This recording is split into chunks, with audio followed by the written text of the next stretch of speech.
ఇంటికొచ్చిన సూర్య సీత చింటూ లేకపోవడంతో కంగారు పడ్డాడు. వెంటనే ఆమె సెల్కి కాల్ చేశాడు. సీత లిఫ్ట్ చేసి చెప్పండి అంది. సీత ఎక్కడున్నారు అడిగాడు. మా అమ్మ వాళ్ళ ఇంట్లో ఉన్నాం, కొన్ని రోజులు ఇక్కడే ఉంటాం, మీరు రావద్దు అని చెప్పి పెట్టేసింది. అనసూయమ్మ గారే ఈ సలహా ఇచ్చి ఉంటారని ఊహించాడు. అయినా సీత ఏమీ చిన్నపిల్ల కాదు కదా, ఎవరేం చెప్పినా వినటానికి. అయినా ఎవరో చెప్పటం వల్ల కాదు, తన మీద ఇష్టం లేకనే వెళ్ళిపోయి ఉంటుంది అనుకుని ఇగో ఫీల్ అయ్యాడు. అయినా ఆడది, ఆమెకి అంత అహంకారం ఉంటే తనకెంత ఉండాలి, కొన్ని రోజులు పోతే అదే వస్తుందిలే అనుకుని లైట్ తీసుకున్నాడు. ఆ రాత్రికి ఉన్నదేదో తిని పడుకున్నాడు. పొద్దున్నే లేచి రెడీ అయి ఆఫీస్కి వెళ్ళిపోయాడు. రవి ఆ రోజు కూడా ఆఫీస్కి రాలేదు. నిస్పృహగా అనిపించింది సూర్యానికి. సీట్ ముందు కూర్చుని వర్క్ చేసుకుంటుండగా సెల్ రింగ్ అయింది. సీతేమో అనుకున్నాడు, కానీ ఫోన్ చేసింది తల్లి పార్వతమ్మ. అబ్బా అనుకుంటూ లిఫ్ట్ చేశాడు. బాబు బాగున్నావా అమ్మా అంది పార్వతమ్మ అటు నుండి. బాగున్నానమ్మా అన్నాడు. మరేం లేదు, పెద్ద చెల్లికి మంచి సంబంధం వచ్చింది. మన పక్క ఊరి అబ్బాయే, గవర్నమెంట్ జాబ్, మా అందరికీ నచ్చింది. ఓ కంగ్రాచ్యులేషన్స్ అమ్మా. అయితే కట్నం కొంచెం ఎక్కువ అడుగుతున్నారు. మీ నాన్నగారి రిటైర్మెంట్ డబ్బులు కొన్ని ఉన్నాయి, అయితే అవి సరిపోవు నసుగుతూ అంది. ఎందుకమ్మా సరిపోవు? అబ్బాయికి బైక్ కావాలట బాబు అంది. అంతేకాకుండా ఇంకా పెట్టుపోతలు ఉంటాయి కదా, అందుకే ఓ 2 లక్షలైనా నువ్వు సర్దుతావని. అమ్మో 2 లక్షలా, నా దగ్గర ఎక్కడివమ్మా నిస్సహాయంగా అన్నాడు. అప్పటిదాకా నెమ్మదిగా మాట్లాడిన పార్వతమ్మ తన ఒరిజినల్ టోన్లోకి మారిపోయింది. ఏమిట్రా నువ్వు మాట్లాడేది? అంత పెద్ద జాబ్ చేస్తున్నావు, ఆ మాత్రం సర్దలేవా? మా రక్తం ధారపోసి నిన్ను పెంచాం, చదివించాం, ఇప్పుడు మా అవసరం తీరిపోయిందని వదిలేస్తావా? నీకు నీ అత్తమావలేనా ముఖ్యం, మేము కాదా అరుస్తోంది. ప్లీజ్ అమ్మా ప్లీజ్, అవన్నీ మాకు తెలియవు, నువ్వు 2 లక్షలు పంపించు అంతే అని ఫోన్ పెట్టేసింది పార్వతమ్మ. దెబ్బతిన్న పక్షిలా విలవిలలాడిపోయాడు. పరిస్థితులు మనుషుల్ని ఎలా మార్చేస్తాయో అనటానికి ఉదాహరణ ఇంతకన్నా ఏం కావాలి? ముఖ్యంగా డబ్బు మనుషుల్ని బాగానే ఆడిస్తుంది. హెడేక్లా అనిపించి కాఫీ తాగుదామని లేచాడు. అతన్ని చూసి రోహిణి కూడా వచ్చింది. ఇద్దరూ క్యాంటీన్ వైపు కదిలారు. కాఫీ తెచ్చుకున్నాక ఏమైంది అదోలా ఉన్నావు అంది రోహిణి. చిన్నగా నిట్టూర్చాడు సూర్య. ఎప్పుడు ఉండేదే, సీత గొడవపడి పుట్టింటికి వెళ్ళిపోయింది. నిజమా? మరి నువ్వు వెళ్ళి బతిమాలలేకపోయావా? వెడతాను, నాకు మాత్రం ఆత్మాభిమానం లేదా? ఊరికే ఇగోకి పోకు, ఎంతైనా నీ వైఫ్ కదా, పైగా చింటూ కూడా ఉన్నాడు అంది. అబ్బా క్లాస్ పీకకు, వెడతాలే అని విసుక్కున్నాడు. ఇందాక అమ్మ వాళ్ళు ఫోన్ చేశారు, చెల్లికి మ్యారేజ్ సెటిల్ అయిందిట, కొంచెం మనీ కావాలంటున్నారు. ఓ అదా సంగతి, అందుకేనా విసుగు? చిన్నగా నవ్వింది. నీకు అసలు విషయం చెప్పలేదు. సీత ఎందుకు గొడవపడిందో తెలుసా? చెప్పు. మన రవి చిట్టిపాడి డబ్బులు ఎగ్గొట్టాడు, నేను కూడా గ్యారంటీ ఇచ్చాను కదా, ఇప్పుడు నాకు శాలరీ కట్ వచ్చింది బాధగా అన్నాడు. అవును, ఇందాకే ఎవరో చెప్పారు, నేనే అడుగుదాం అనుకుంటున్నాను, కానీ నువ్వు వేరే ప్రాబ్లమ్స్ చెప్పేటప్పటికి ఆగిపోయాను అంది.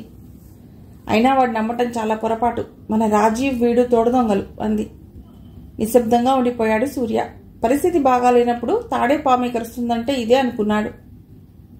రోహిణి నాకు హెల్ప్ చేస్తావా? కొంచెం మనీ అడ్జస్ట్ చేయగలవా అడిగాడు. సేవింగ్స్ అయితే ఉన్నాయి, మీ చెల్లి మ్యారేజ్కే కదా, ఇస్తాలే అంది. రిలీఫ్గా ఫీల్ అయ్యాడు సూర్య. తర్వాత రోహిణి ఆ డబ్బులు ఇచ్చాక తల్లిదండ్రులకు పంపించేశాడు. ఏదో కింద మీద పడి ఒక తలనొప్పి తగ్గించుకున్నాడు. కానీ ఈ శాలరీ కటింగ్ తలనొప్పి ఎలా తీర్చుకోవాలో అర్థం కాక తలబట్టుకున్నాడు. సీత చింటూని స్కూల్లో దింపొచ్చింది. తల్లికి ఇంటి పని వంట పనిలో సాయం చేయసాగింది. అనసూయమ్మకు కూడా కొంచెం సుఖంగా ఉంది. సీత వచ్చాక ఆ మాట ఈ మాట చెప్పుకుంటూ పనులన్నీ చేసుకుంటున్నారు. వాట్సాప్లో ఏదో వీడియో మెసేజ్ వస్తే ఓపెన్ చేసింది సీత. అది చూసి తల తిరిగినంత పని అయింది ఆమెకు. ఆ వీడియోలో సూర్య రోహిణి చాలా చనువుగా మాట్లాడుకుంటున్నారు. వాళ్ళు కాఫీ తాగుతున్నప్పుడు దొంగచాటుగా తీసిన వీడియో అది. అందులో విషయమేమీ లేదు గాని అప్పటికే గాయపడి ఉన్న సీత మనస్సు మీద కారం జల్లినట్లయింది. భగ్గున మండిపోయింది. తల్లికి చూపించింది.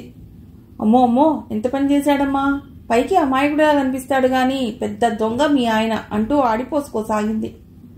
సీత కూడా ఆ మాటలకు తలూపుతూ అవును నిజమేనమ్మా అంటూ వంత పాడింది. ఈ ఫేక్ వీడియో వల్ల సీత సూర్య మధ్య దూరం మరింత పెరిగింది. అనసూయమ్మ ఆలోచనలో పడింది. పెళ్లి కాకముందు సీత సంపాదనకు అలవాటు పడిన వాళ్ళు కదా, ఇప్పుడు కూడా అదే యాంగిల్లో బుర్రకు పదులు పెట్టింది. కొడుకు సుశీల్ ఇంకా సెటిల్ కాలేదు, అవుతాడన్న నమ్మకం కూడా లేదు. అతడికో బంగారు భవిష్యత్తు ఇవ్వాలంటే సీతను ఉపయోగించుకోవాలనుకుంది. సీత అని పిలిచింది. ఏంటమ్మా అంటూ వచ్చింది సీత. నీకో మాట చెప్తాను, తప్పుగా అనుకోవద్దు. చెప్పమ్మా. పెళ్లి చేసి నేను పంపించాం, కానీ నీ బతుకు ఇలా అవుతుందని అనుకోలేదమ్మా అని కన్నీళ్లు పెట్టుకుంది. ఊరుకోమ్మా, ఎందుకంత భారీ డైలాగులు? ఇప్పుడు ఏమైందని? ఇంకా ఏం కావాలమ్మా? మొగుడికి దూరమై నువ్వు ఇలా ఉంటే మాకు గుండె తరుక్కుపోతోందమ్మా. చిరాగ్గా అనిపించింది సీతకు. తనకు లేని ఫీలింగ్స్ అన్నీ కలిగిస్తోందనుకుంది. అయితే ఏమంటావమ్మా అంది. ఇలా ఇంట్లో కూర్చుని ఉంటే ఇంకా ఆ బాధ ఎక్కువ అవుతుందమ్మా.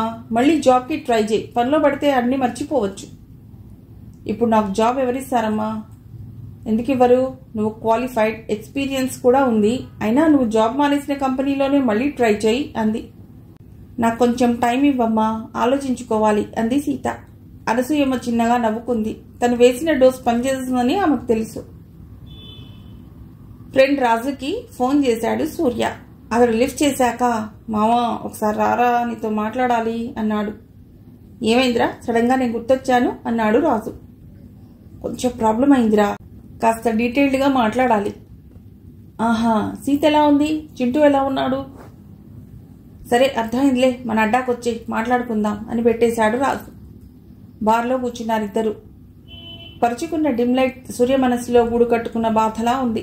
పక్క టేబుల్స్లో అప్పటికే బాగా తాగి మత్తెక్కిన కస్టమర్స్లో పెద్ద వేదాంతుల్లా మాట్లాడుతున్నారు. 2 బీర్లు, విస్కీ ఆర్డర్ ఇచ్చాక అడిగాడు రాజు. ఏమిటా ప్రాబ్లం అని. సూర్య నెమ్మదిగా జరిగిందంతా చెప్పాడు. కొలీగ్ రవి మోసం, సీత పుట్టింటికి వెళ్ళిపోవడం, తల్లిదండ్రులు డబ్బుల కోసం ఒత్తిడి చేయడం, రోహిణి హెల్ప్ చేయడం అన్నీ వివరంగా చెప్పాడు. ఇంతలో డ్రింక్స్ వచ్చాయి. గ్లాసుల్లో పోసుకుని తాగడం మొదలెట్టారు.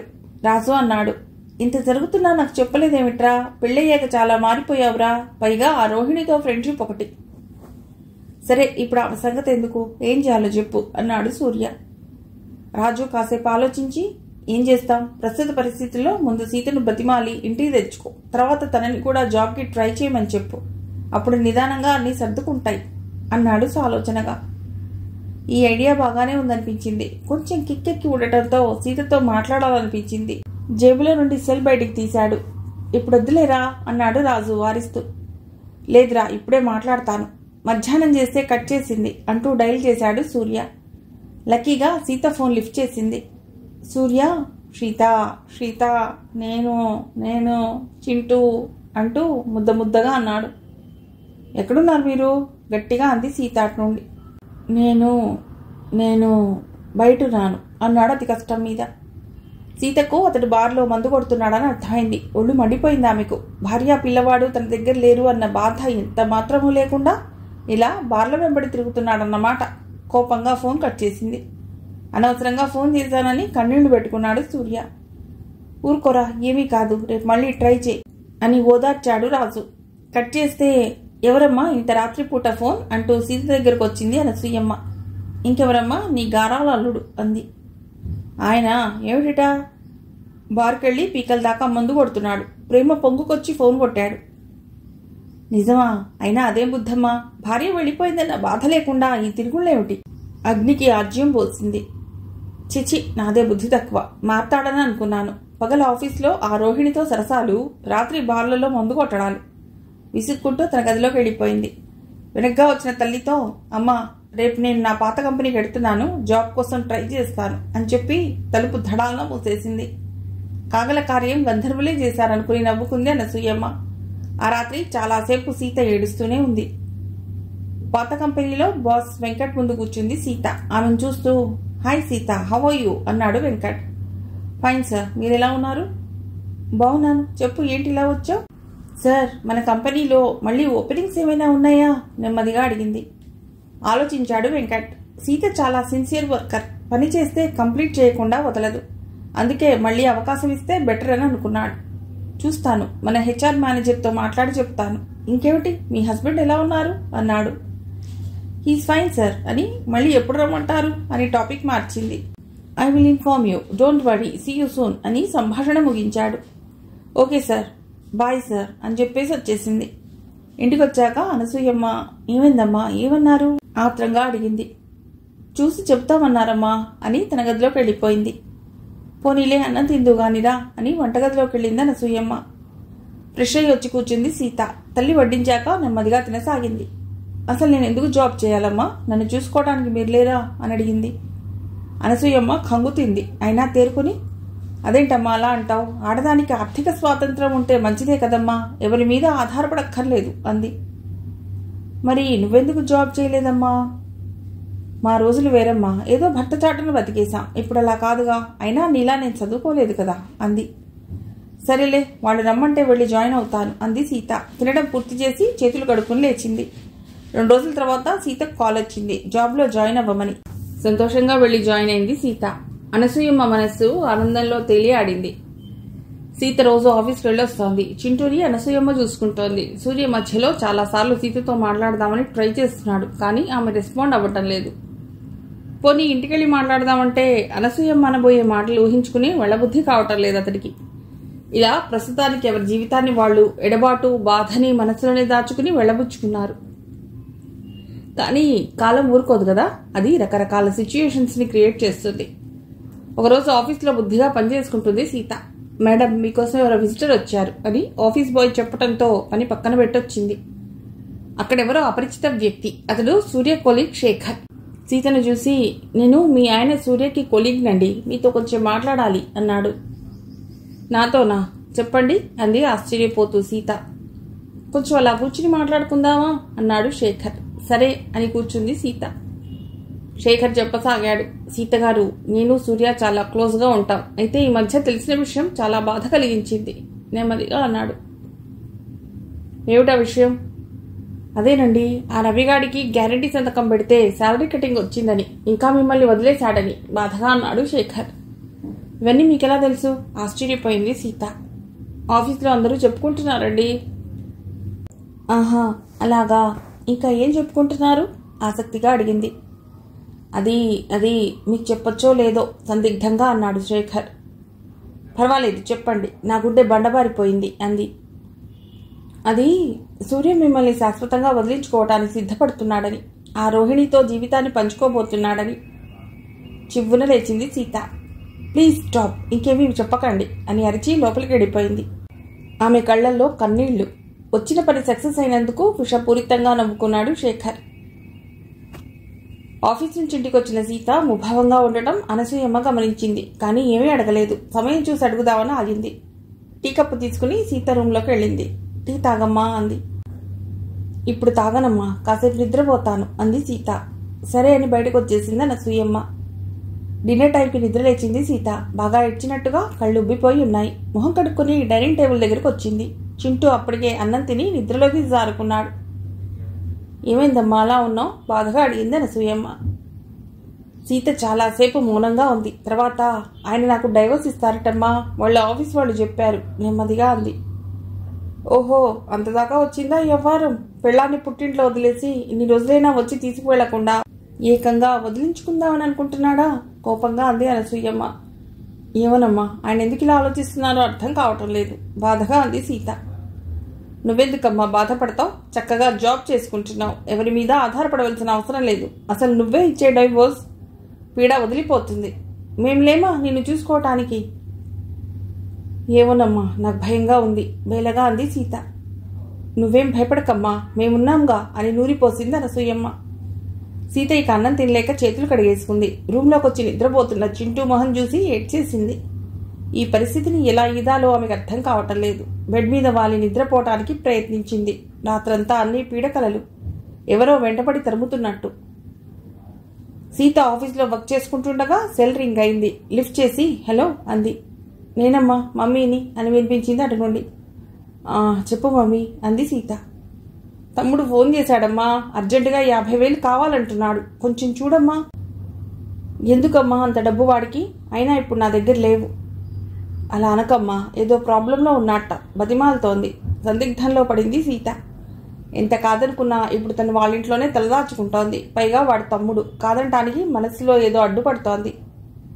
సరేనమ్మా, వాడిని నాకు ఫోన్ చేయమను, నేను అడ్జస్ట్ చేస్తాను అంది సీత. నా తల్లే అంటూ మురిసిపోయింది అనసూయమ్మ. తర్వాత ఎన్నిసార్లు ఆ కష్టమని ఈ అవసరమని సీతను డబ్బడిగి తీసుకుంది అనసూయమ్మ. కానీ చిత్రంగా ఆ అవసరాలన్నీ సుశీల్కు సంబంధించినవే అయి ఉండేవి. సీత కూడా తన వాళ్లే కదా అని ఎప్పటికప్పుడు సాయం చేస్తూ ఉండేది. తనకంటూ ఏమీ మిగుల్చుకోవాలని ఎప్పుడూ అనిపించలేదు. ఇలా వాళ్ల జీవితం సీత సహకారంతో హాయిగా సాగిపోతుండగా అనసూయమ్మకి పెద్ద చిక్కొచ్చి పడింది. ఓ శుభముహూర్తాన సుశీల్ ఎవరో అమ్మాయిని లేపుకుని హైదరాబాద్ తీసుకొచ్చాడు. అనసూయమ్మ మొదట కంగారు పడింది. కానీ ఆ అమ్మాయి బాగా రిచ్ అని తెలియటంతో చల్లబడింది. ఆ అమ్మాయి పేరు స్వప్న. కొంచెం అమాయకురాలు. అందుకే సుశీల్ వళ్ళో ఈజీగా పడింది. ఇంకో విషయం ఏమిటంటే సుశీల్ ఆమెని ఆర్య సమాజ్లో ఆల్రెడీ పెళ్లి కూడా చేసేసుకున్నాడు. ఇక కాదని చెప్పడానికి కారణం కనబడలేదు అనసూయమ్మ దంపతులకు. తల్లిదండ్రులు అంగీకరించడంతో ఫుల్ హ్యాపీగా ఫీల్ అయ్యాడు సుశీల్. అనసూయమ్మ సుశీల్ని పక్కకు పిలిచి పెళ్లికి ఎంత తొందర ఏమొచ్చిందిరా, అమ్మాయిని లేపుకు మరీ తీసుకొచ్చా అని ఆరా తీసింది. సుశీల్ మొదట కొంచెం తటపటాయించాడు. తర్వాత నెమ్మదిగా ఆ అమ్మాయికి నెల తప్పిందమ్మా, అబార్షన్ వద్దంది, ఇక తప్పలేదు అని చెప్పాడు. ఓరి వెధవా, ఎంత పని చేశావురా అని చెడామడా తిట్టిపోసింది. ఆయాసం తగ్గాక సరే అయిపోయిందేదో అయిపోయింది, నోరు మూసుకుని గుట్టుగా ఉండు, ఆ అమ్మాయి తరపు వాళ్ళు వస్తే మేము చూసుకుంటాం అంది. చాలా థ్యాంక్స్ అమ్మా అని తల్లిని కౌగిలించుకున్నాడు సుశీల్. అప్పటిదాకా సీతకు ఇచ్చిన రూమ్ సుశీల్కి అతని భార్యకి ఇవ్వబడింది. వెనకవైపు స్టోర్ రూమ్, పక్కనున్న చిన్న రూమ్ సీతకు చింటూకు కేటాయించబడింది. సాయంత్రం ఆఫీస్ నుంచి ఇంటికి వచ్చిన సీత ఈ మార్పులన్నీ చూసి షాక్ అయింది. అమ్మా, ఎవరమ్మా ఈ కొత్త అమ్మాయి, నా రూమ్ ఎందుకు వాళ్ళకి ఇచ్చావు అని ప్రశ్నించింది తల్లిని.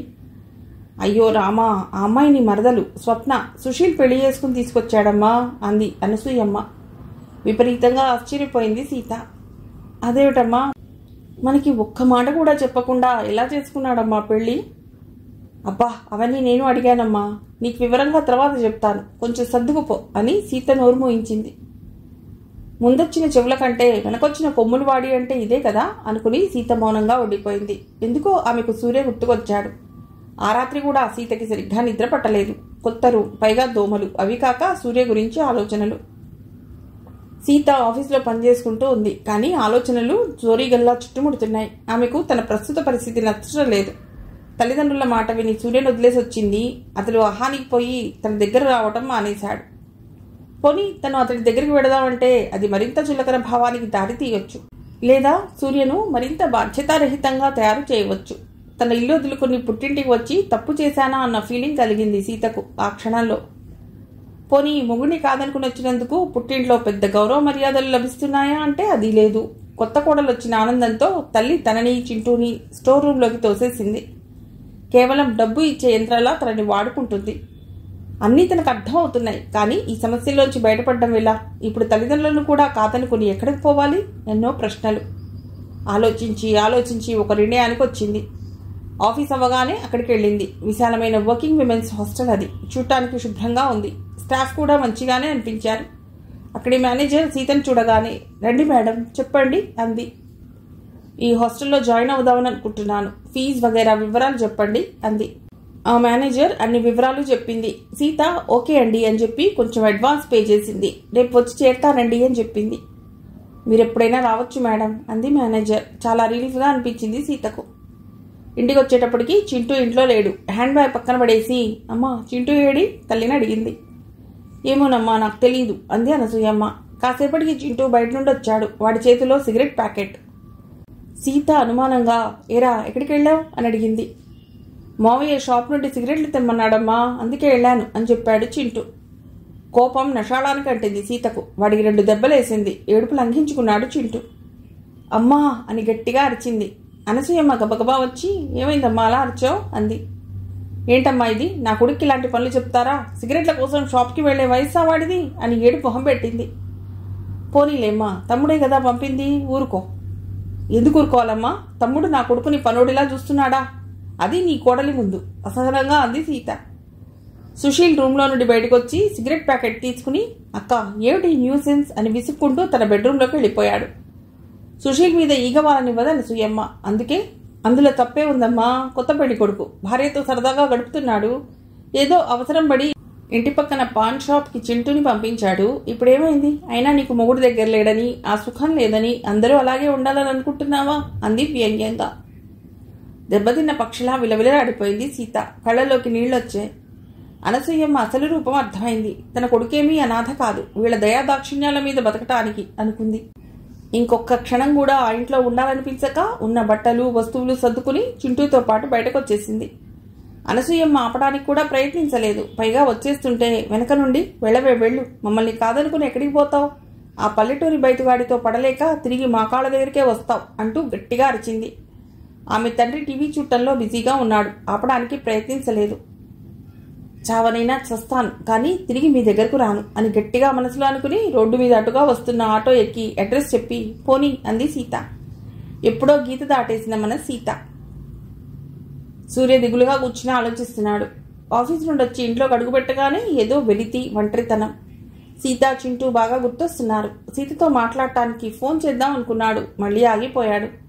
ఏదో అడ్డుపడుతోంది. సీత జాబ్లో జాయిన్ అయిందని తెలిసింది. కనీసం తనతో ఆ విషయం చెప్పాలని అనిపించలేదా? ఆ శేఖర్ గారు చెప్పేదాకా తనకు తెలియలేదు. అయినా ఆ శేఖర్ కలిసినప్పుడు కనీసం తనతో కలవాలని ఉందని చెప్పవచ్చు కదా. తన ప్రవర్తన రాగానే విసురుగా లేచి వెళ్ళిపోయిందిట. ఆమెకే అంత ఈగో ఉంటే తనకెంత ఉండాలి? అద్దంలో ముఖం చూసుకున్నాడు. పెరిగిన గడ్డం, లోపలికి పోయిన కళ్ళు. ఇదేనా జీవితం? ఎవరిది తప్పు? తనదా, సీతదా, లేక ఆడిస్తున్న విధిదా? ఏమో. బాగా తలనొప్పిగా అనిపించింది. కిచెన్లోకి వెళ్ళి బ్లాక్ టీ పెట్టుకుని తెచ్చుకున్నాడు. నెమ్మదిగా సిప్ చేస్తూ ఆలోచిస్తున్నాడు. చిన్నప్పటి నుండి ఎంతో అల్లారుముద్దుగా పెంచిన తల్లిదండ్రులు తాను సంపాదనాపరుడవ్వగానే బాధ్యతల్ని గుర్తు చేశారు. ఈ బాధ్యతలన్నీ తీరుస్తానని బాగా చదివించారట. తాను సరిగ్గా చదవకపోయి ఉంటే మానేసేవారేమో. విద్యార్థి దశలో ఉన్నప్పుడు తను ఎన్నో కలలు కన్నాడు. జీవితం సినిమాల్లో చూపించినట్టు కలర్ఫుల్గా, ఆనందభరితంగా ఉంటుందని ఊహించాడు. కానీ ప్రాక్టికల్గా అలా లేదు. పెళ్లి తర్వాత భిన్న మనస్తత్వాలు తన జీవితంలోకి వచ్చాయి. కొత్త బాధ్యతలు, కొత్త ఎక్స్పెక్టేషన్స్ వచ్చాయి. అవన్నీ తాను మీట్ అవ్వాలంటే తన దృక్పథాన్ని మార్చుకోవాలా? కొత్తగా మారాలా? భార్యాపిల్లల ఆనందమే తన ఆనందం అనుకోవాలా? అనుకోవాలేమో. అప్పుడే జీవితం సినిమాల్లో చూపించినట్టు, నవలల్లో రాసినట్టు ప్రేమమయంగా ఉంటుందేమో. అవును, ఉంటుందేమో. మారాలి, తనే మారాలి. సెల్ రింగ్ అయింది. కాల్ లిఫ్ట్ చేసి శేఖర్ చెప్పు అన్నాడు సూర్య. సూర్య, నీకు చెప్పాను కదా ఈ రాత్రి నా బర్త్డే పార్టీ ఉందని. మర్చిపోయాను శేఖర్, మూడ్ బాగోలేదు. అలా అనకు సూర్య, మూడ్ చేంజ్ కోసం రా, నీకోసం సర్ప్రైజ్ కూడా ఉంటుంది అన్నాడు శేఖర్. చూస్తా అని ఫోన్ కట్ చేశాడు. ఆలోచనలో పడ్డాడు. వెళితే మంచిదేమో, కొంచెం రిలీఫ్గా ఉంటుంది అనుకున్నాడు. లేచి ఫ్రెష్ అప్ అయి డ్రెస్ వేసుకున్నాడు. బైక్ తీసి శేఖర్ రూమ్కి బయలుదేరాడు. అలా వెళ్ళటం అతడి జీవితంలో చేసిన పెద్ద తప్పు అని, అది అతడిని మరిన్ని సమస్యల్లోకి నెట్టేస్తుందని ఆ క్షణంలో ఊహించలేకపోయాడు సూర్య. రోహిణి అందమైన, పొందికైన అమ్మాయి. కాలేజీలో ఉన్నప్పుడే ఎంతో మంది ప్రేమలేఖలు రాసి విసిగించేవారు. ఆమెను ప్రేమలో దింపడానికి రకరకాలుగా ప్రయత్నించేవారు. కానీ ఎప్పుడూ దారి తప్పలేదు ఆమె. చదువు మీద దృష్టి పెట్టి మంచి జాబ్లోకి వచ్చింది. ప్రోగ్రామింగ్ బాగా చేస్తుందని పేరు. కంప్యూటర్ ముందు కూర్చుంటే కదలదు. ఆఫీస్లో ఎంత లేట్ అయినా ఉండి పని పూర్తయ్యాకే తన రూమ్కి ఎడుతుంది. అంత డెడికేషన్ ఉన్న అమ్మాయి. కానీ ఎంత కాదనుకున్నా ఆమెకి చిన్న చిన్న బలహీనతలు ఉన్నాయి. ఆమెకున్న బలహీనత ఐడెంటిటీ క్రైసిస్. ఆమె అందాన్ని, తెలివితేటల్ని 10 మంది గుర్తించాలని అంతర్లీనంగా ఆరాటపడుతుంది. సూర్యుని తొలిసారి రెస్టారెంట్లో చూసింది. తనని తినేసేలా చూస్తున్న అతడి కళ్లల్లోని కోరికను గ్రహించింది. అప్పుడు పక్కనే ఉన్న అన్నయ్యకు చెప్పి తన ఈగోని సంతృప్తి పరుచుకుంది. ఆ తర్వాత చిత్రంగా సూర్య ఆమెని కంపెనీలో కలిశాడు. నెమ్మదిగా వారి మధ్య పరిచయం పెరిగింది. అతన్ని ఇష్టపడింది, కానీ ఏనాడు హద్దులు దాటలేదు. ప్రస్తుతం ఆమె మనసు ఎటూ తేల్చుకోలేని స్థితిలో ఉంది. ఆమె ముందున్న ఇష్యూ శేఖర్. చాలా కాలంగా ప్రేమించాలని వెంటపడుతున్నాడు. నో చెప్పడానికి పెద్ద కారణాలు కనబడటం లేదు. ఎందుకంటే మన చుట్టూ ఉన్న తెలిసిన వాళ్లలో ది బెస్ట్ అనుకున్న వాళ్ళని పెళ్లి చేసుకుంటే రిస్క్ తక్కువ కదా. ఆ క్యాల్కులేషన్తో ఆలోచించి కొంచెం చనువిచ్చింది శేఖర్కి. అతని గురించి అప్పుడు చెవులకు చేరుతున్న వార్తల గురించి పెద్దగా పట్టించుకునేది కాదు. బ్యాచిలర్ స్టేజ్లో అవన్నీ మామూలే అని కొట్టిపాడేసేది.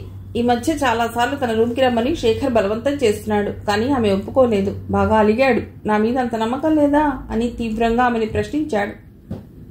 క్లోజ్గా ఉన్నప్పుడు చెప్పిన కొన్ని విషయాలని ప్రస్తావిస్తూ బ్లాక్మెయిల్ చేస్తున్నాడు. ముఖ్యంగా సూర్య గురించి.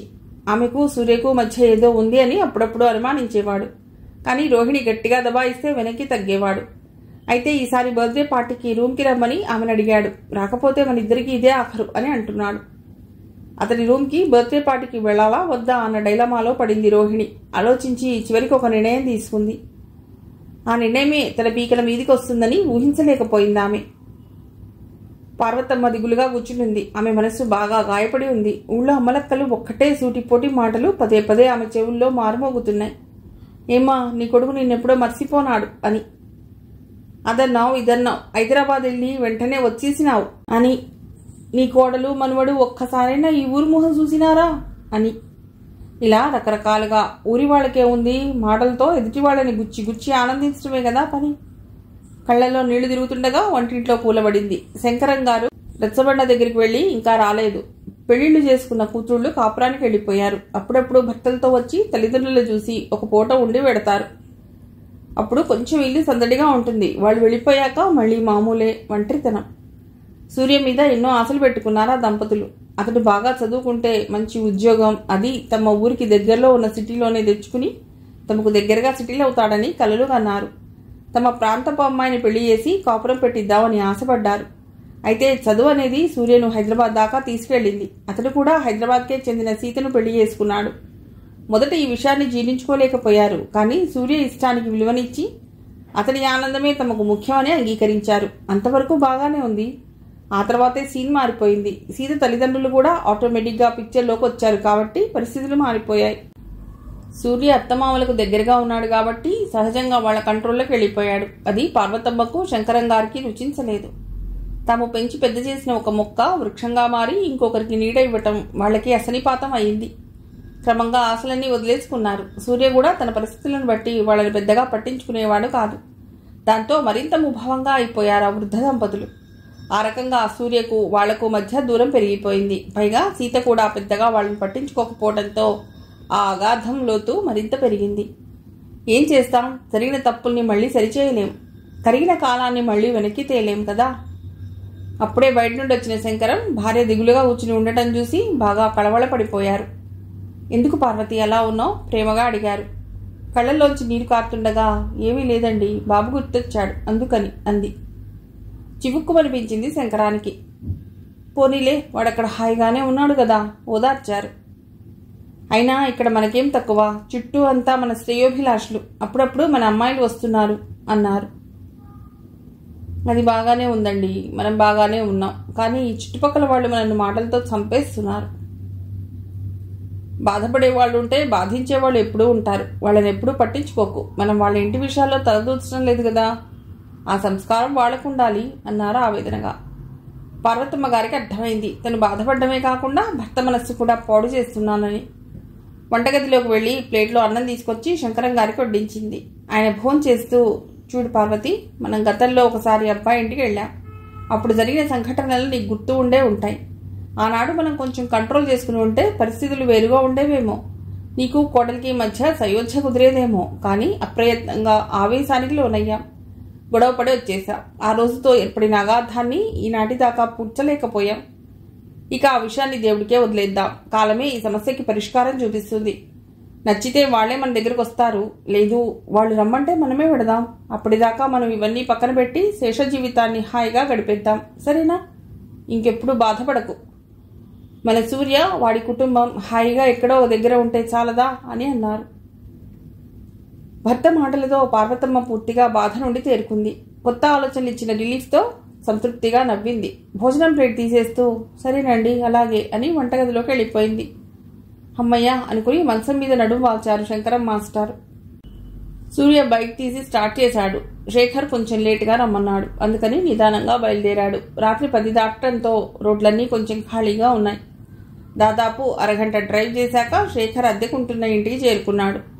అతడి ఇల్లు సిటీకి కొంచెం దూరంగా ఉంది. అద్దె తక్కువని ఇక్కడ ఉంటాడు. పైగా అతడి అసాంఘిక కార్యక్రమాలకి ఇక్కడైతే పెద్ద అడ్డు ఉండదు కదా. బైక్ బయట పార్క్ చేసి ఇంట్లోకి వెళ్ళాడు సూర్య. చిత్రంగా చాలా నిశ్శబ్దంగా ఉంది అక్కడ. సూర్య ఇంట్లోకి అడుగుపెట్టగానే డోర్ లాక్ అయింది. ఎవరో వెళ్ళిపోతున్న చప్పుడు. డౌట్ వచ్చి శేఖర్ సెల్కి కాల్ చేశాడు. రింగ్ అవుతుంది కానీ వాడు లిఫ్ట్ చేయటం లేదు. చుట్టూ పరిసరాలను గమనించాడు. హాల్లో వస్తువులన్నీ చిందరవందరగా పడి ఉన్నాయి. అప్పటికే డ్రింక్ చేసినట్టుగా టీపాయ్ మీద ఖాళీ గ్లాసులు, స్టఫ్స్ ఉన్నాయి. అలాగే చూసుకుంటూ బెడ్రూమ్ వైపు వెళ్ళాడు. అయితే గుండెలు అవిసిపోయాయి సూర్యకు. అక్కడ బెడ్ మీద అడ్డంగా నిర్జీవంగా పడి ఉన్నాడు బాస్ రాజీవ్. అతని గుండెల్లో దిగి ఉన్న కత్తి, చిందిన రక్తం చారికలు. వెంటనే పారిపోదామని మెయిన్ డోర్ వైపు పరిగెత్తాడు. కానీ లాక్ ఓపెన్ కాలేదు. పానిక్ అయిపోయాడు. తన్నెవరో ఇరికించారని అర్థమై చెమట్లు పట్టాయి. గుండెదడ హెచ్చింది సూర్యకు. ఓపిక లేక అక్కడే కుర్చీలో కూలబడ్డాడు. కాసేపటికి డోర్ తెరుచుకుని పోలీసులు లోపలికి వచ్చారు. వాళ్లతో పాటే శేఖర్. రే, ఎక్కడికి వెళ్ళావురా నువ్వు అంటూ విరుచుకుపడ్డాడు వాడి మీద. శేఖర్ అదేమీ పట్టనట్టు, ఎస్ఐ గారు, శవం బెడ్రూమ్లో ఉంది అని చెప్పాడు. మిస్టర్ సూర్య, మిమ్మల్ని అరెస్ట్ చేస్తున్నాం అని పక్కనే ఉన్న కానిస్టేబుల్స్కి కళ్లతోనే ఆర్డర్ ఇచ్చాడు ఎస్ఐ. వాళ్ళు సూర్యను అదుపులోకి తీసుకున్నారు. తర్వాత జరగవలసిన ఫార్మాలిటీస్ అన్ని పోలీసులు చేసుకోసాగారు. రాజీవ్ శవం దగ్గర ఆధారాలు అవి సేకరించుకుని బెడ్రూమ్ సీజ్ చేశారు. సూర్యను స్టేషన్కి షిఫ్ట్ చేశారు కానిస్టేబుల్స్. శేఖర్ గారు, హత్య జరగగానే మాకు ఇన్ఫర్మేషన్ తెలిసినందుకు థ్యాంక్స్. మీరు స్టేషన్కి వచ్చి జరిగింది మొత్తం కంప్లైంట్ రాసి ఇవ్వవలసి ఉంటుంది అని చెప్పి వెళ్ళిపోయాడు ఎస్ఐ. శేఖర్ వాళ్లతో పాటే స్టేషన్కి వెళ్ళాడు. ఒక కవర్ మీద తాను బర్త్డే పార్టీకి రాజీవ్ని సూర్యను పిలిచానని, వాళ్ళని రూమ్లో ఉంచి తను కేక్ తీసుకురావడానికి బయటకు వెళ్లానని, తిరిగి వచ్చేటప్పటికి రాజీవ్ని సూర్య చంపేశాడని కంప్లైంట్ రాసిచ్చాడు శేఖర్. ఎఫ్ఐఆర్ ప్రిపేర్ చేసుకుని, సరే అవసరమైతే పిలుస్తాం, వెంటనే రావాలి అని చెప్పి శేఖర్ని పంపించేశాడు ఎస్ఐ. అమ్మయ్య, తను ప్లాన్ చేసినట్టే సూర్య ఇరుక్కున్నాడు అని వక్రంగా నవ్వుకుంటూ అక్కడి నుంచి బయటపడ్డాడు శేఖర్. వర్కింగ్ విమెన్స్ హాస్టల్లో తన రూమ్లో కూర్చుని ఆలోచిస్తోంది సీత. చింటూ బెడ్ మీద నిద్రపోతున్నాడు. టైం అర్ధరాత్రి కావస్తోంది. చీకటి అందరినీ మత్తులోకి జోకొడుతోంది. సీత మనస్సు మాత్రం చాలా అశాంతిగా ఉంది. తాను చేసింది తప్ప ఒప్ప అన్న తర్జన భర్జన ఆమె మనసులో రన్ అవుతోంది. భర్తను కాదనుకుంది. మళ్లీ జాబ్ తెచ్చుకుని స్వతంత్రంగా తన కాళ్ల మీద తాను బతుకుతోంది. తల్లిదండ్రులను కూడా దూరం పెట్టేసింది. ఇవన్నీ కరెక్టేనా, లేక ఆవేశంలో వేసిన తప్పటడుగులా? బాంబు పేలినట్టు నిశ్శబ్దాన్ని బద్దలు కొడుతూ అప్పుడు మోగింది ఆమె సెల్. ఈ టైంలో ఎవరు అనుకుంటూ లిఫ్ట్ చేసి హలో అంది సీత. నేనండి, రాజుని, సూర్య ఫ్రెండ్ని అట్నుంచి అన్నాడు రాజు. ఆహా, చెప్పండి. సూర్య ఒక హత్యా నేరంలో ఇరుక్కున్నాడు. పోలీస్ స్టేషన్లో ఉన్నాడు. బాధగా అన్నాడు. చాలాసేపు మౌనంగా అయిపోయింది సీత. నేనేం చేయగలను, ఆయన జీవితం ఆయన ఇష్టం, నెమ్మదిగా అంది. అలా అనకండి, చాలా డిస్టర్బ్గా ఉన్నాడు, మీరే హెల్ప్ చేయాలి. వాడికి మనం కాక ఎవరున్నారండి, బతిమలాడాడు రాజు. కన్విన్స్ అయింది సీత. సరే, రేపు పొద్దునే పోలీస్ స్టేషన్కి వస్తాను, డీటెయిల్స్ మెసేజ్ చేయండి అంది. సరే అండి, నేను వస్తాను అని చెప్పి ఫోన్ పెట్టేశాడు రాజు. బెడ్ మీద వాలిపోయింది సీత. తమ జీవితాల్లో ఈ కల్లోలం ఏమిటో అర్థం కాలేదు ఆమెకు. పోలీస్ స్టేషన్లో ఎస్ఐకి బెయిల్ పేపర్లు అందించింది సీత. ఆమెతో పాటు వచ్చిన లాయర్ ఎస్ఐతో మాట్లాడాడు. రాజు కళ్లలో కృతజ్ఞత కనబడింది. సూర్య అయితే సీత ముందు తలెత్తలేకపోతున్నాడు. సీత థ్యాంక్స్ అని మాత్రం అనగలిగాడు. ముగ్గురు స్టేషన్ బయటకు వచ్చారు. సూర్య అన్నాడు, సీత నన్ను క్షమించు, నిన్ను దూరం చేసుకుని ఎంత తప్పు చేశానో బాగా అర్థమైంది నాకు. మన ఇంటికి వెడదాం పదా అని. ఇప్పుడు నేను మా అమ్మ వాళ్ళ ఇంట్లో లేను సూర్య, వర్కింగ్ విమెన్స్ హాస్టల్లో ఉంటున్నాను, నెమ్మదిగా అంది సీత. అద్రిపడ్డాడు సూర్య. వాట్ అన్నాడు. అవును, నేను చింటూ హాస్టల్లో ఉంటున్నా. కళ్లలో నీళ్లు తిరిగాయి సూర్యకు. తను వాళ్ళని పట్టించుకోకపోవటం వల్ల ఇన్ని మార్పులు జరుగుతాయని ఊహించలేకపోయాడు. పసివాడు చింటూ తమ వల్ల పడ్డ బాధ అతన్ని కలిచేసింది. అందరూ ఉండి కూడా ఎవరూ లేని అనాథల్లా అయిపోయారని బాధపడ్డాడు. సారీ సీత, ఇంకెప్పుడు మిమ్మల్ని వదలను అని గట్టిగా చెప్పాడు. సీత మనసు కరిగింది. ఎడబాటు వారి మధ్య అనురాగాన్ని పెంచింది. అక్కడి నుండి తిన్నగా హాస్టల్కి వెళ్లి ఖాళీ చేసి తమ ఇంటికి చేరుకున్నారు. వాళ్లతో పాటు సహాయంగా రాజు కూడా ఉన్నాడు. తాళం తీసి ఇంట్లోకి వెళ్ళాక తన సొంత గూటికి చేరుకున్న పక్షిలా సంతోషపడిపోయింది సీత. ఇది అని చెప్పలేని సంతృప్తి. కిచెన్లోకి వెళ్లి టీ పెట్టి తీసుకొచ్చింది. ముగ్గురు టీ సేవించసాగారు. సూర్య, అసలు ఆ రోజు ఏం జరిగింది అని అడిగింది సీత. సూర్య జరిగింది చెప్పాడు. తను శేఖర్ ఇంటికి వెళ్లేటప్పటికే మెయిన్ డోర్ ఆటోమేటిక్గా లాక్ అయిందని, లోపల చూస్తే రాజీవ్ శవం ఉందని, తర్వాత శేఖర్ పోలీసులను తీసుకొచ్చి తనని అరెస్ట్ చేయించాడని చెప్పాడు. సీత ఆలోచనలో పడింది. సూర్య చెప్పిన దాన్ని బట్టి తను అక్కడికి చేరుకోకముందే హత్య జరిగింది. ఎవరు చేశారు? కానీ తప్పకుండా ఇది ఎవరో తెలిసిన వాళ్ళు చేసింది అని అర్థమవుతోంది. సరే, నేను రేపు ఆఫీస్కి వెడతాను, అందరినీ గమనిస్తాను, ఏదైనా క్లూ దొరకవచ్చు సాలోచనగా అన్నాడు సూర్య. ఓకే, అది బెస్ట్ అని చెప్పి లంచ్ ఏర్పాట్లు చేయడానికి కిచెన్లోకి వెళ్ళింది సీత. చాన్నాళ్ల తర్వాత రిలాక్సింగ్గా ఫీల్ అయ్యాడు సూర్య. రాజు కూడా అమ్మయ్య, ఆ దేవుడి దయ వల్ల మళ్లీ కలిశారు, అది చాలు అనుకున్నాడు. సూర్య ఆఫీస్కి వెళ్లి తన సిస్టమ్ ఆన్ చేసి లాగిన్ అయ్యాడు. కొలీగ్స్ అందరూ ఏదో పని ఉన్నట్టుగా వచ్చి అతన్ని అదోలా చూసి వెళ్ళిపోతున్నారు. సూర్య ఎవరిని విష్ చేయలేదు. అతడు ఎదురు చూస్తున్నది రోహిణి కోసం. తన మనసులో గూడు కట్టుకున్న బాధను ఆమెతో పంచుకోవాలని తపిస్తున్నాడు. బాస్ రాజీవ్ హత్యకు గురికావటం, ఆ కేసులో తను ముద్దాయిగా గుర్తింపబడటం, ఇవన్నీ అందరి ముందు అతన్ని దోషిగా నిలబెట్టాయి. అందుకే ఎవరూ అతడితో మాట్లాడటానికి ఇంట్రెస్ట్ చూపించటం లేదు. వెలివేసినట్టుగా బిహేవ్ చేస్తున్నారు. అవన్నీ పక్కన పెట్టొచ్చు, కానీ తను ఈ సాలెగూడులోంచి బయటపడడం ఎలా? రాజీవ్ స్థానంలో ఇంకెవరినో బాస్గా పెట్టారు. సూర్య అది పట్టించుకోలేదు. ఎందుకంటే సూర్య కొన్ని రోజులు నువ్వు ఆఫీస్కి రావద్దు అన్న డైలాగ్స్ను తను త్వరలోనే వినవలసి వస్తుందని అతనికి తెలుసు. అలాంటప్పుడు ఎవడు బాస్గా ఉంటే తనకేమిటి? రోహిణి కోసం చాలాసేపు వెయిట్ చేశాడు, కానీ ఆమె జాడలేదు. అసలు ఆఫీస్కి వెళ్ళిందా అన్న సందేహం కలిగి ఆమె సీట్ వైపు వెళ్ళాడు. ఖాళీ సీట్ వెక్కిరించింది. పక్కనే ఉన్న కొలీగ్ని అడిగాడు, రోహిణి రాలేదా అని. యా, షీఈ్ యాబ్సెంట్ టుడే అని సమాధానం వచ్చింది. వెంటనే ఆమె సెల్కి ట్రై చేశాడు, బట్ నో రిప్లై. ఏం జరిగింది, ఎందుకు ఆఫీస్కి రావటం లేదు తను అనుకుంటూ తన సీట్కి వచ్చేశాడు. ప్లీజ్ కాల్ మీ అని ఆమెకి మెసేజ్ పెట్టి సాలోచనగా సీట్లో వాలిపోయాడు. అరగంట తర్వాత సెల్ రింగ్ అయితే ఎత్తాడు. ఏమైపోయావు రోహిణి అని చాలా బాధగా అన్నాడు. సారీ సూర్య, సెల్ వైబ్రేషన్లో ఉంది, చూసుకోలేదు అంది రోహిణి అటు నుండి. నీతో మాట్లాడాలి, తెలుసు కదా జరిగింది, తట్టుకోలేకపోతున్నాను. అవును తెలుసు, నేనే నీకు కాల్ చేద్దాం అనుకున్నాను. అవునా, నీకు గుడ్ న్యూస్, సీత నా దగ్గరికి వచ్చేసింది. Oh great, congratulations. పోనీలే, ఒక సమస్య మిమ్మల్ని ఇద్దరినీ కలిపింది, రియలీ గుడ్ న్యూస్ అని సంబరపడిపోయింది. అందుకే ఒకసారి వీలు చూసుకుని ఇంటికి రా, ప్రశాంతంగా కూర్చుని మాట్లాడుకుందాం అన్నాడు సూర్య. ఓకే డన్ అంది రోహిణి. కాల్ కట్ చేసి సీట్లో వెనక్కి వాలి ఆలోచనలో పడ్డాడు సూర్య. వాతావరణం ప్రశాంతంగా ఉంది. రాత్రి 10 దాటింది. డిన్నర్ చేసి ఇంటి డాబా పైన కూర్చున్నాడు సూర్య. సీత, రోహిణి, రాజు నలుగురి మనసులు ఉద్విగ్నంగా ఉన్నాయి. ఏదో రహస్యాన్ని తెలుసుకోవాలని ఆత్రపడుతున్నాయి. సూర్య జరిగిందంతా రోహిణికి బ్రీఫ్ చేశాడు. శేఖర్ తనని బర్త్డే పార్టీకి రమ్మన్నాడని, తీరా వెళ్లేటప్పటికి బాస్ రాజీవ్ శవం దర్శనం ఇచ్చిందని, తర్వాత శేఖర్ పోలీసులతో వచ్చి తనని అరెస్ట్ చేయించాడని చెప్పాడు. గాఢంగా నిశ్వసించింది రోహిణి. అయితే మీకు నేను జరిగింది చెప్పాలి అని ఆగింది రోహిణి. వాట్, చెప్పు అంటూ ఉత్సుకతతో ముందుకు వంగారు ముగ్గురు. రోహిణి చెప్పసాగింది. శేఖర్ నన్ను కూడా బర్త్డే పార్టీకి ఆహ్వానించాడు. అతడు నా బాయ్ ఫ్రెండ్ కాబట్టి కాదనలేక ఆ రోజు రాత్రి 10 గంటలకు అతడి ఇంటికి వెళ్ళాను. కానీ తీరా రూమ్కి వెళ్ళాక ఆశ్చర్యపోయిన విషయం ఏమిటంటే అక్కడ మా బాస్ రాజీవ్ ఉండటం. శేఖర్కి రాజీవ్కి అంత సాన్నిహిత్యం ఉందని నాకు తెలియదు. ఎప్పుడూ శేఖర్ కూడా చెప్పలేదు. అయినా ఆ విషయాన్ని తేలిగ్గా తీసుకుని వాళ్ళతో మామూలుగానే ప్రవర్తించసాగాను. కాసేపటి తర్వాత నేను వెళ్ళి ఐటమ్స్ తీసుకొస్తాను అని శేఖర్ బయటికి వెళ్ళాడు. నాకెందుకో ఇబ్బంది మొదలైంది. అసహనంగా కూర్చున్నాను. చాలాసేపు అయింది. శేఖర్ ఇంకా రాలేదు. అతడి సెల్కి కాల్ చేశాను, నో రిప్లై. నా ముక్కుపుటాలకు ఆల్కహాల్ వాసన తగిలింది. తలెత్తి చూస్తే దగ్గరగా రాజీవ్. నా మొహానికి దగ్గరగా వచ్చి, బేబీ చాలా సెక్సీగా ఉన్నావు అంటూ వంటి మీద చేయి వేశాడు. షాక్ కొట్టినట్టు అయింది నాకు. పులి బోన్లో చిక్కుకున్న జింకపిల్లలా ఉంది నా పరిస్థితి. సమయానికి శేఖర్ కూడా పక్కన లేడు. Please be in your limits అని గర్జించాను. కొంచెం వెనక్కి తగ్గాడు రాజీవ్. ఇంతలో మెయిన్ రోడ్ చప్పుడైంది. శేఖర్ వచ్చాడు. ఒళ్ళు మండిపోయింది నాకు.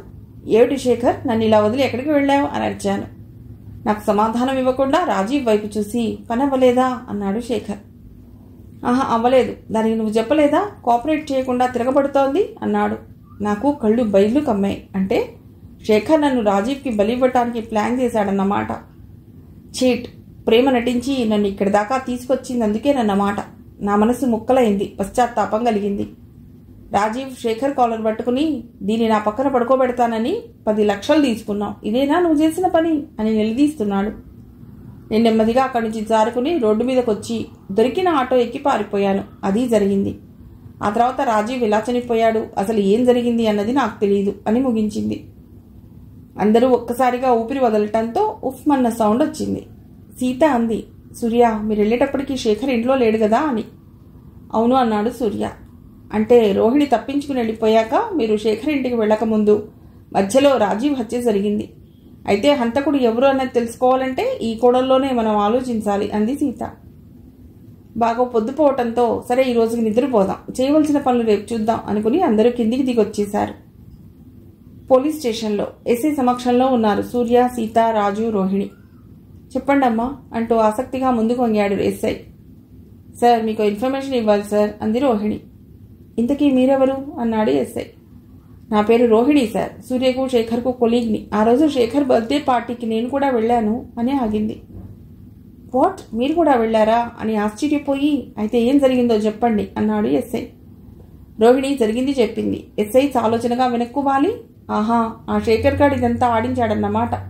అయినా అలాంటి వాడితో నీకు ప్రేమ గీమా ఎందుకమ్మా, వాడు పిలిస్తే ఎగేసుకుంటూ వాడి రూమ్కి వెళ్ళిపోవటమేనా అన్నాడు ఎస్ఐ. రోహిణి తప్పు చేసినట్టు తల వంచుకుంది. సరే మా స్టైల్లో ఇంట్రోగేట్ చేస్తాం, అన్ని నిజాలు వాడే కక్కుతాడు, ఇహ మీరు నిశ్చింతగా వెళ్ళండి అని చెప్పాడు ఎస్ఐ. సూర్య 2 చేతులు జోడించి చాలా ధన్యవాదాలు సార్ అన్నాడు. సార్ మీలాంటి వారి వల్లే పోలీసులకి మరింత వన్నె పెరుగుతోంది అంది సీత. చాలా థ్యాంక్స్ సార్ అని కృతజ్ఞతాభావంతో చూసింది. ఇట్స్ ఓకే అమ్మా, నేను అన్నీ చూసుకుంటాను, మీరు వెళ్ళి రండి అని నవ్వేసి రోహిణి వైపు చూస్తూ అవసరమైతే పిలుస్తాను, వెంటనే రావాలి అన్నాడు SI. Definitely sir, it's my pleasure అని చెప్పింది రోహిణి. తర్వాత అందరూ అక్కడి నుంచి బయటపడి ఇంటికి వచ్చేశారు. కొన్ని రోజుల తర్వాత పోలీస్ ట్రీట్మెంట్కి లొంగి శేఖర్ హత్యా నేరాన్ని ఒప్పుకున్నాడు. రోహిణి ఇచ్చిన సాక్ష్యం కూడా అందుకు సహకరించింది. ఆ విధంగా సూర్య హత్యా నేరం నుండి బయటపడ్డాడు. భగవంతుడి దయ వల్ల అతడి జీవితంలో కమ్ముకున్న మబ్బులు విడిపోయాయి. చీకటిపోయి వెలుగొచ్చింది. సీత అతడి మనస్తత్వాన్ని, ఆశలను అర్థం చేసుకుంది. సూర్య తన తల్లిదండ్రులను కొన్ని రోజులు దూరం పెట్టాలని నిర్ణయించుకున్నాడు. పరిస్థితులన్నీ చక్కదిద్దుకున్నాక వాళ్ల వైపు చూడాలని అనుకున్నాడు. సీత అయితే తమ తల్లిదండ్రులకి ఎంత దూరంగా ఉంటే అంత మంచిదని నిర్ణయించుకుంది.